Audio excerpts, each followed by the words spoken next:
Pessoal, hoje nós estamos com Evandro Gussi, que é o presidente da Única, que é a União das Indústrias de Cana-de-Açúcar, não é isso, Evandro? Evandro, Perfeito. primeiro, obrigado pelo convite. Acho que esse papo aqui tem muita gente que nem sabe onde que vai parar, mas a gente sabe que é uma coisa muito, muito bacana. Então eu queria agradecer primeiro você ter aceito o convite de poder bater um papo comigo. E apresente a Única, por favor, para quem não conhece o que é a Única.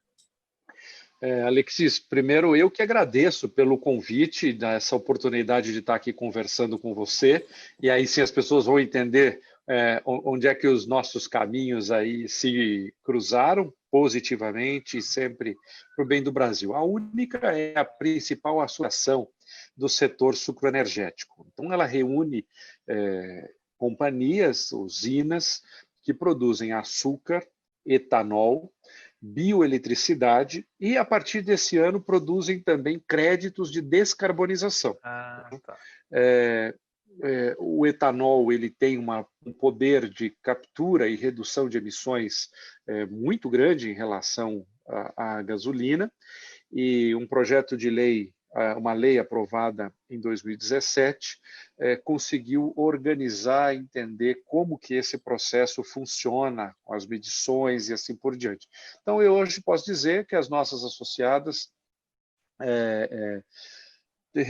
produzem aí cerca de 60% do açúcar, do etanol, 80% da bioeletricidade, uma parte importante da energia elétrica que as pessoas usam nas suas casas, ela vem das usinas, né? Inclusive num processo super limpo, é uma energia renovável e limpa.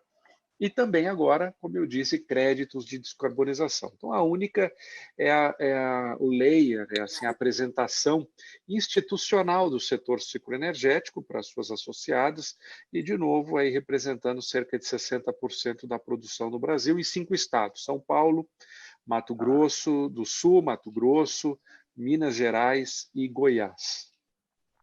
Agora, a Única teve uma iniciativa bem no começo dessa pandemia, né? Que foi, acho que, assim, muito generosa, fantástica, que era a doação de 1 milhão de litros de álcool 70. Então, primeira coisa que eu queria saber é o seguinte: álcool 70 era algo da linha de produção normalmente das usinas ou foi algo que vocês perceberam que era necessário fazer adaptações para poder produzir isso? E quem não acompanha, não sabe, o álcool 70 é o álcool num formato, vamos dizer assim, né, numa configuração adequada para o uso de fazer sanitização, fazer uso para limpeza, principalmente em hospitais, mas em qualquer ambiente, aquele álcool que você vai pulverizar na mesa, no teclado, no corrimão, nas portas, até colocar no chão para poder passar com pano nos hospitais, tá certo? Me fala aí, como é que foi essa ideia de vamos fazer álcool 70 aqui? Bom, quando nós percebemos o nível a que estava chegando esse processo no Brasil, nós identificamos primeiro que haveria uma escassez de uma série de produtos, especialmente produtos desinfetantes, porque o mercado ia demorar um tempo para que você tivesse isso disponível. Peguemos o exemplo do álcool em gel, e também é o que aconteceu com o álcool 70. Hoje você já tem uma disponibilidade desses insumos pelos instrumentos próprios de mercados, a preços de alguma maneira razoáveis e assim por diante. Mas se nós voltarmos aí pouco mais de 2 meses, quase 3 meses nessa história, o que acontecia era o avanço da pandemia, a escassez desses produtos, o que tinha era preços muito altos e, em algum momento, mesmo com preços altos, você não tinha, mesmo com disponibilidade financeira, você não tinha o produto. Nisso, conversando com as nossas associadas, surgiu essa ideia dentro do Conselho da Única de que nós passássemos a produzir álcool 70, que, como você perguntou, respondendo a sua pergunta, não era um produto do nosso portfólio. Hoje, as nossas associadas e o setor como um todo no Brasil mais de 95% da nossa produção de etanol tem o destino o etanol carburante, esse que a gente usa Sim, sim. no carro da gente. E uma outra parte, ele é o que a gente chama de etanol para outros fins, ele vai para bebidas, ele vai também para a indústria de desinfetante, para a indústria de cosméticos e algumas outras. Mas nós mesmos não produzíamos na fórmula dos 70. Aí o que a gente fez foi pedir para a Anvisa que nós pudéssemos adicionar água desmineralizada nesse etanol e transformá-lo em álcool 70 para que a gente pudesse doar para o Sistema Único de Saúde. De novo, aqui tem que ser uma visão, e você que eu sei que é uma pessoa super equilibrada nesse ponto, nós não podemos querer substituir as atividades do mercado. O mercado é uma dimensão da vida humana extremamente importante, né? Muitas vezes as pessoas criticam por desconhecerem as atividades econômicas, mas a verdade é que graças às atividades econômicas é que você tem uma indústria que faz aparelhos médicos, outra que faz remédios, outra que produz insumos. Então a Única não tinha, digamos assim, com essa doação, a intenção de aniquilar, de atrapalhar o mercado, mas sabia que o mercado naquele momento ia ser insuficiente para que a gente pudesse atender a esses processos sanitários que se desenhavam ali num ritmo muito diferente da normalidade.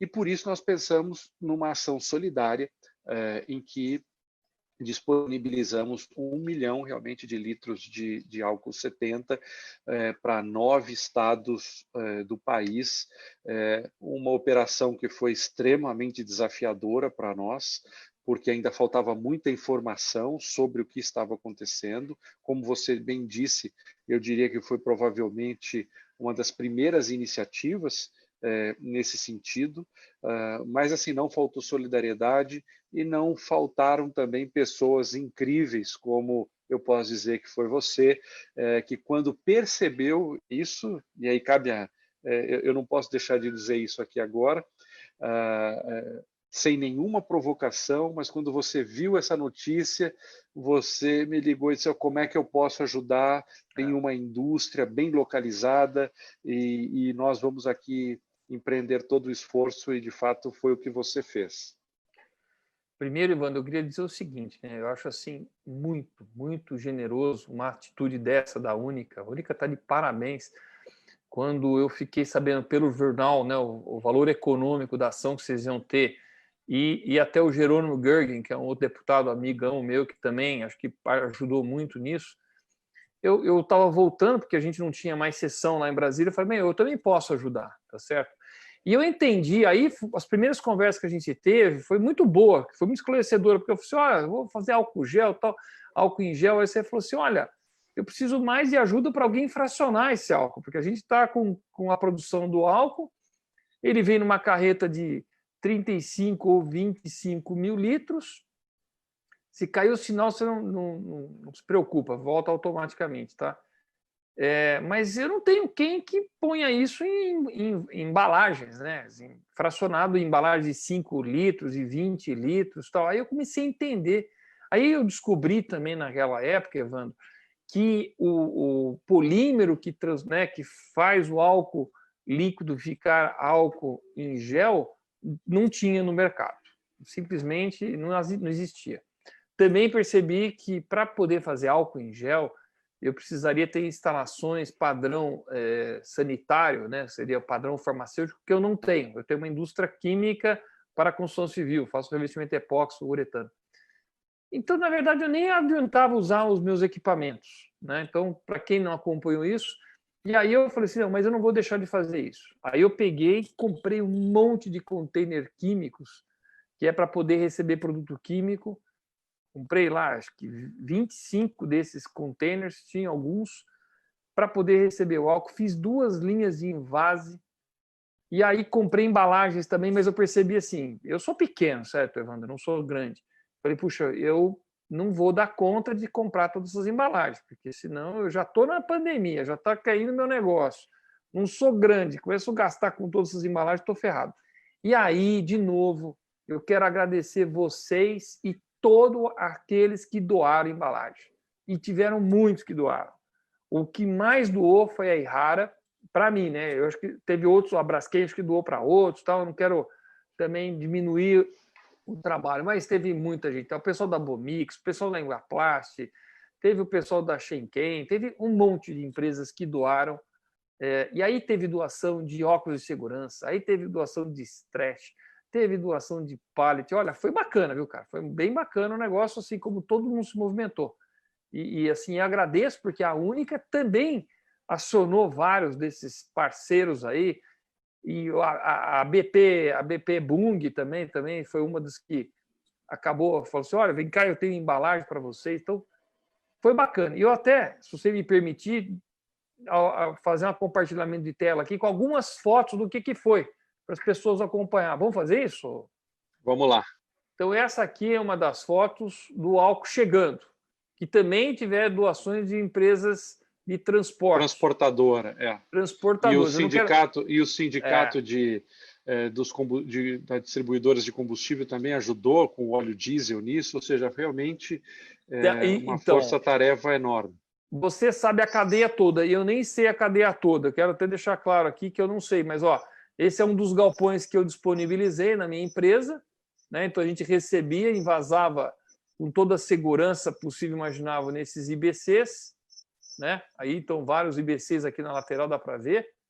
Esse aqui, inclusive, foi o primeiro de todos. Estou lembrando hoje aqui, o primeiro de todos.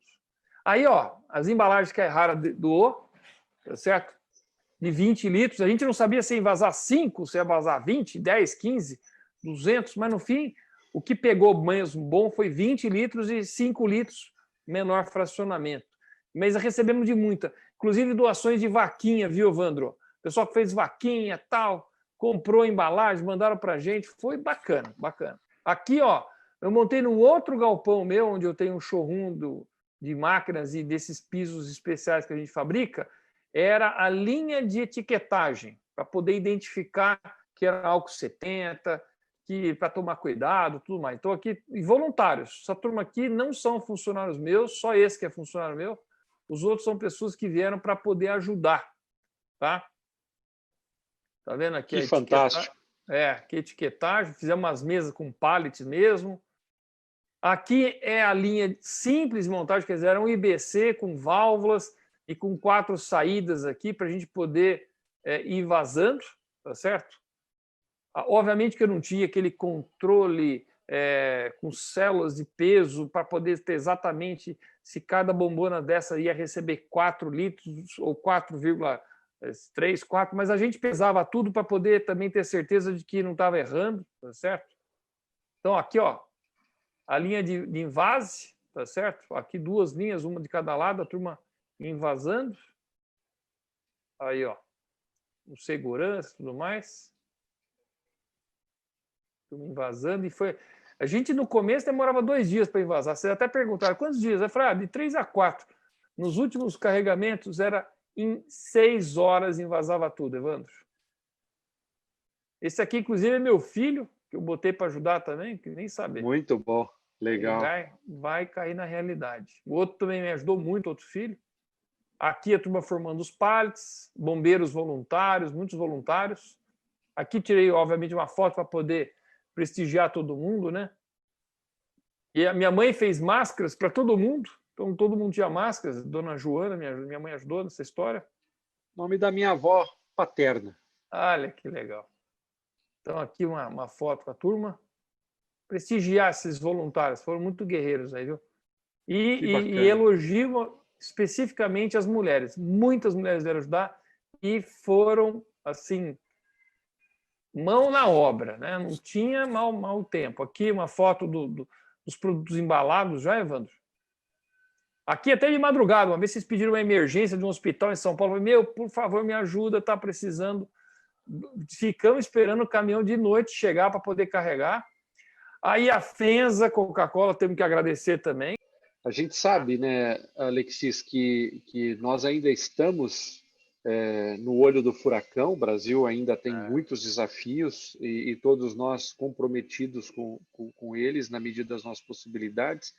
Mas eu acho que essa ação que nós construímos em conjunto, ela inclusive inspirou muitas outras pessoas e muitas outras instituições a fazerem e a continuarem fazendo muita coisa. A gente continua tendo ainda um trabalho forte nas regiões das usinas, contribuindo com os municípios e assim por diante.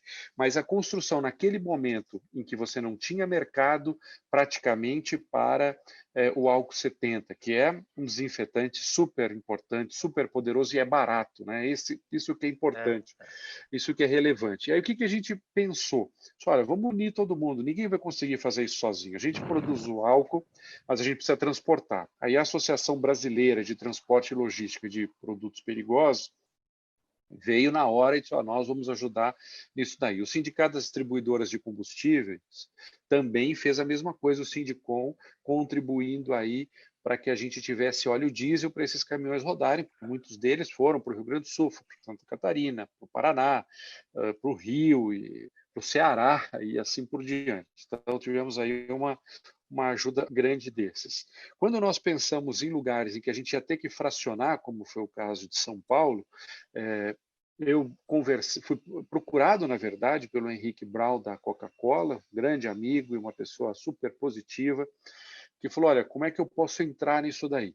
E aí ele trouxe o Ian, que é o presidente da Coca-Cola FEMSA, que é quem opera aqui no Brasil, e de fato eles deram uma contribuição inestimável aí no processo logístico. Foi ótimo.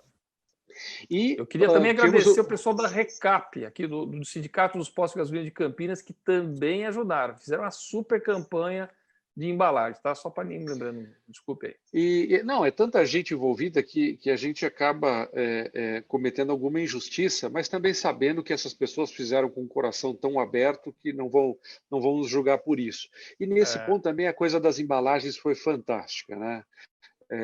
Chegou um momento que a gente não tinha embalagem, faltava embalagem no mercado, inclusive, custos que seriam proibitivos para essa operação.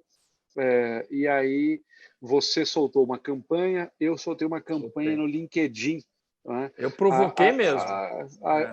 Ajude-nos, e aí veio o pessoal da Braskem, uma força enorme, a Irrara procurou isso, olha, vamos fazer isso aí juntos, a Jato também deu uma contribuição forte, ou seja, conseguimos aí unir muita gente nesse processo. Dentro das usinas, colaboradores que voluntariamente criaram linhas de produção de invase, organizaram o processo a granel, enfim. Então, eu vejo o seguinte, não dá ainda para nós fazermos uma comemoração disso, porque sabemos que o Brasil ainda passa por momentos difíceis,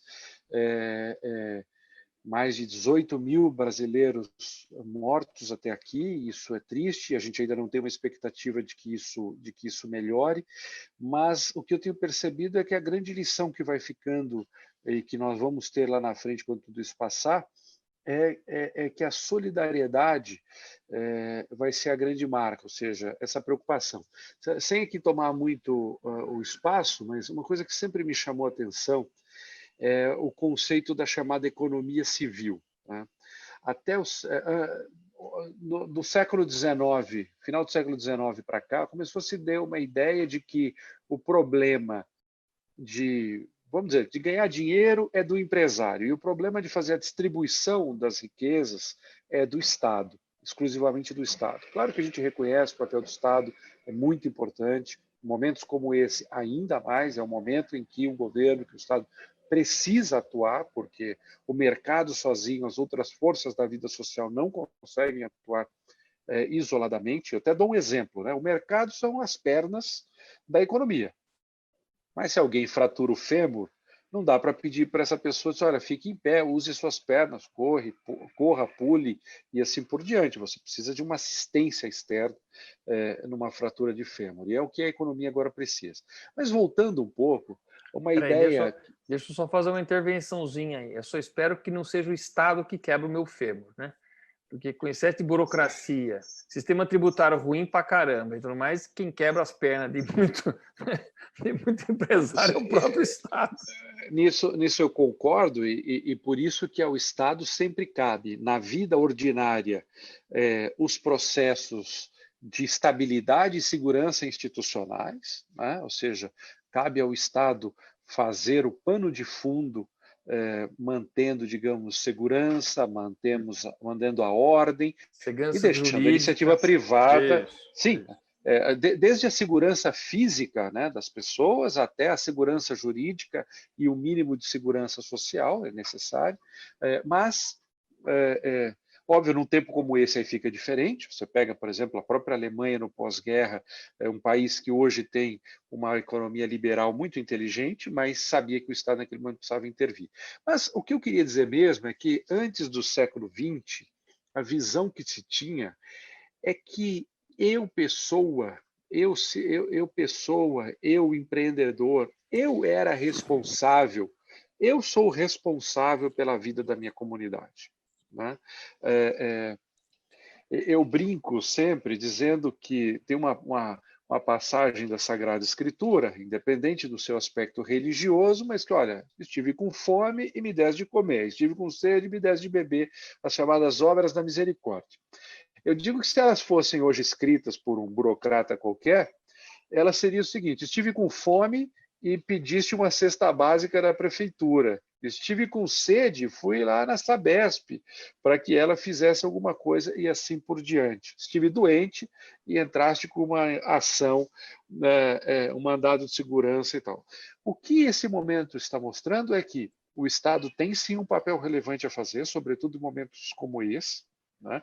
Os bons liberais do pensamento econômico e político sempre mostraram que eventos como esse que nós estamos vivendo, são os que justificam a intervenção estatal, ponderada, moderada e circunscrita ao tempo, mas a responsabilidade pelo outro na comunidade é minha. Sou eu que tenho que cuidar, nós que temos que nos organizar e assim por diante. Eu acho que isso fica uma lição importante para o Brasil, que passando a pandemia, eu tenho assim uma profunda esperança que isso não passe. Mas, Evandro, eu também acho o seguinte, sabe? A gente que pode fazer alguma coisa, cada um nas suas dimensões, e é por isso que eu acho que a Única e todos aqueles que estão envolvidos, a diretoria da Única, quando tomou a decisão de nós vamos produzir álcool 70 e vamos doar. Vocês poderiam simplesmente produzir, quem quiser compra da gente, que nós é que temos um produto. Não, vamos doar 1 milhão de litros, vamos fazer esse gesto. Esse é um gesto muito nobre. Eu, do meu lado, também tomei um gesto. Vamos montar uma linha de fracionamento para poder ajudar. O da FENSA, vamos ajudar a distribuir. O das transportadoras, vamos ajudar a fazer a ligação. E essa união é muito bonita. E eu acho que isso é a ideia que você comentou agora. Se cada um ajudar um pouco, a gente consegue minimizar as dores, a gente consegue superar muito mais rapidamente. Quero só fazer mais um ponto aqui, é o seguinte, eu não parei. Eu estou, inclusive, inaugurando hoje, que eu estou recebendo meu salário de deputado lá, vou pegar parte dele, e nós estamos criando uma nova campanha, que chama A Gente que Faz. Porque é a gente que faz. A gente Perfeito. Como agente de mudança ou a gente como pessoas que fazemos alguma coisa. A gente não fica esperando a coisa passar. A gente faz a mudança, né? Ajuda a minimizar as dores. E aí, a Única teve essa atitude maravilhosa. Houveram outras empresas também que a gente pode até comentar aqui, o pessoal da IP, o pessoal da Natura Avon, né, que a Natura comprou a Avon, que também fizeram linhas de produção, adaptaram, a Ambev, que também fez lá álcool em gel, ou seja, para poder... Gente, é essa a atitude que a gente pode fazer. Se a gente pode fazer, tem que fazer. O que eu acho feio é alguém que pode fazer, vamos dizer, tanto na parte de recursos ou na própria parte de infraestrutura e não se mexe, fica achando, não, tem que aguardar, o mercado vai resolver.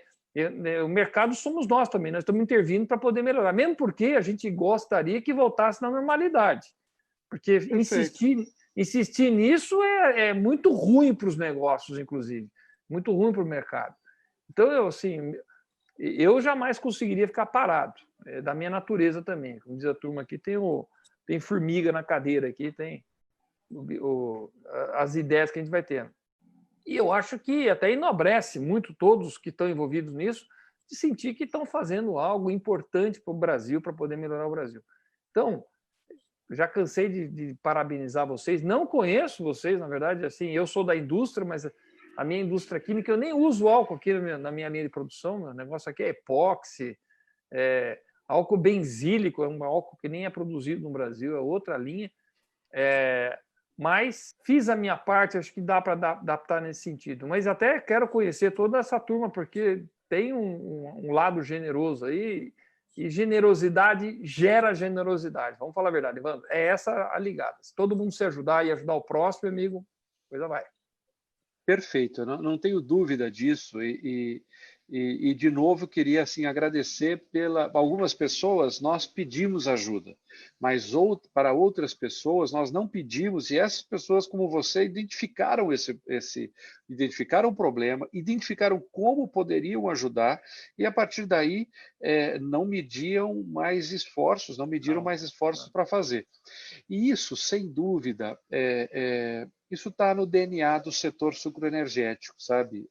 E aqui eu falo com muita tranquilidade, porque eu não estou falando de mim, estou falando das minhas associadas, estou falando das usinas.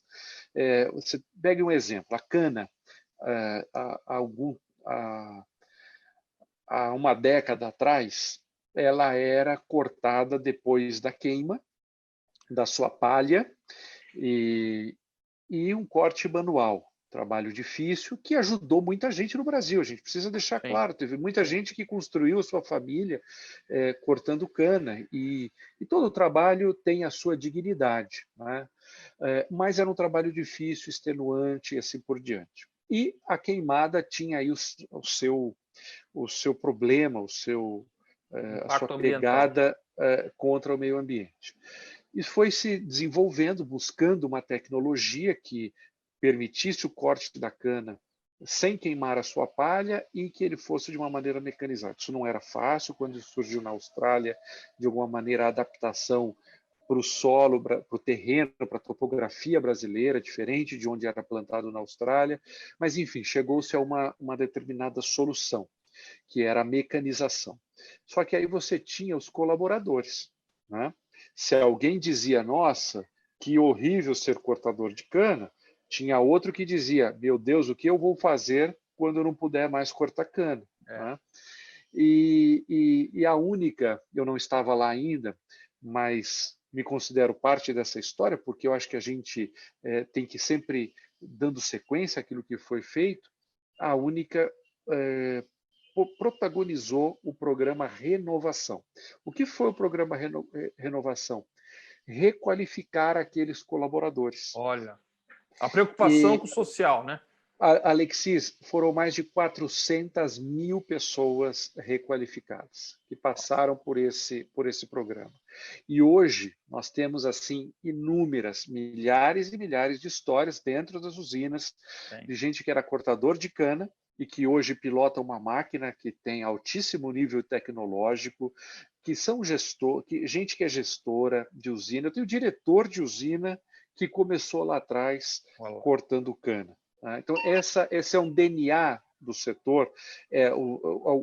Temos alguns traços de DNA do setor. Primeiro, a visão do colaborador. Hoje, por exemplo, o nível de preocupação que nós temos com os colaboradores, já que como atividade essencial a gente foi obrigado a continuar a operação, mas assim, redesenhamos todo o processo, as usinas cuidando disso. Na Única contratamos uma infectologista super experiente, professora da USP, para padronizar os nossos protocolos. Então, hoje a gente está assim, trabalhando com o nível mais rigoroso de controle sanitário, o que está protegendo a operação. E a nossa ideia, o nosso conceito era, olha, a usina precisa ser mais um lugar de maior proteção para o colaborador do que a própria casa dele. E estamos lá fazendo isso. Então, assim, tem um DNA de atenção ao colaborador, essa coisa de atender a comunidade. Dessa vez a gente foi mais longe, fomos a outros estados onde nem há produção.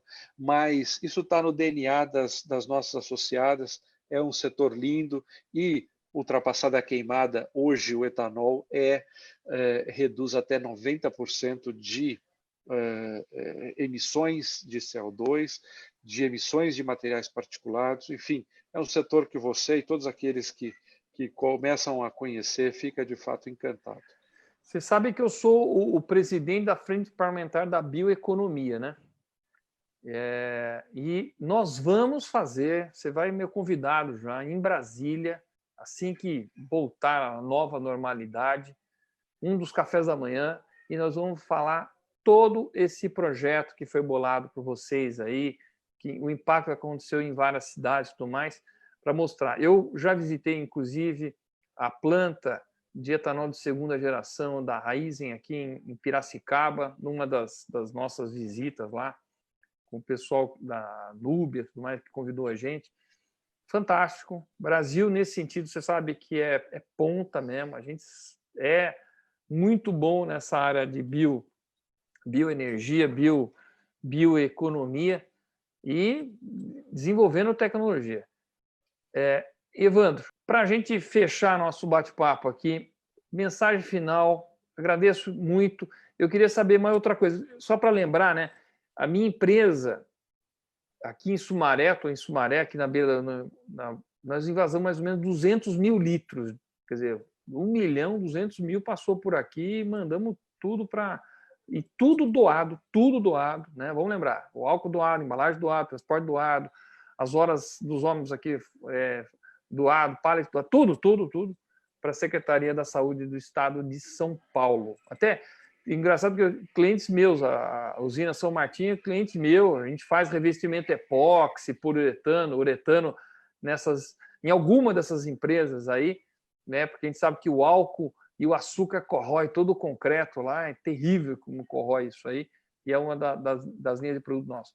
Mas vamos fechar aqui e novamente agradecer muito um setor que foi extremamente generoso com esse momento e no momento assim muito crucial, porque foi bem na hora que a coisa estava querendo crescer, a gente entrou com algo para poder fazer, né, a nossa parte. Não dá para saber qual que é o impacto disso, né, em todos esses hospitais, essas áreas públicas onde foi usado o álcool, mas o sentimento de missão cumprida, né, Evandro? Sem dúvida, até aqui o sentimento de missão cumprida, a visão, como você já bem colocou, de outras missões a serem cumpridas, já que o problema ainda persiste. Eu sei que você é o presidente da Frente Parlamentar da Bioeconomia e o setor sucroenergético é bioeconomia na veia. Na veia. Nós produzimos combustível mais limpo do mundo hoje, produzimos uma das energias elétricas mais limpas do mundo e vai ser um prazer a gente cooperar cada vez mais pró-Brasil. E, de fato, uma honra enorme para mim tê-lo conhecido num momento crítico, que é onde a gente realmente conhece as pessoas. Testa as pessoas, pois é. Conte com a Única no seu mandato, que é um mandato super produtivo, bem endereçado, que ao mesmo tempo tem um cunho social enorme, mas ao mesmo tempo a importância do mercado e do empreendedor brasileiro, né? Essa dimensão do empreendedor é uma coisa fabulosa, ou seja, aquela pessoa que investe a sua vida, as suas ideias e assim por diante. Você representa muito isso, ou seja, a preocupação com as pessoas que têm as suas dificuldades, mas também com aquelas que podem, inclusive, oferecer oportunidades aos primeiros. Parabéns, uma honra enorme. A Única e o setor sucroenergético são a sua casa. Obrigado, Evandro, e vamos nos encontrar em Brasília. Você vai ser a primeira palestra quando a gente voltar dessa pandemia e ter normalidade lá na Frente Parlamentar da Bioeconomia. Pessoal, muito obrigado pela audiência e até a próxima entrevista.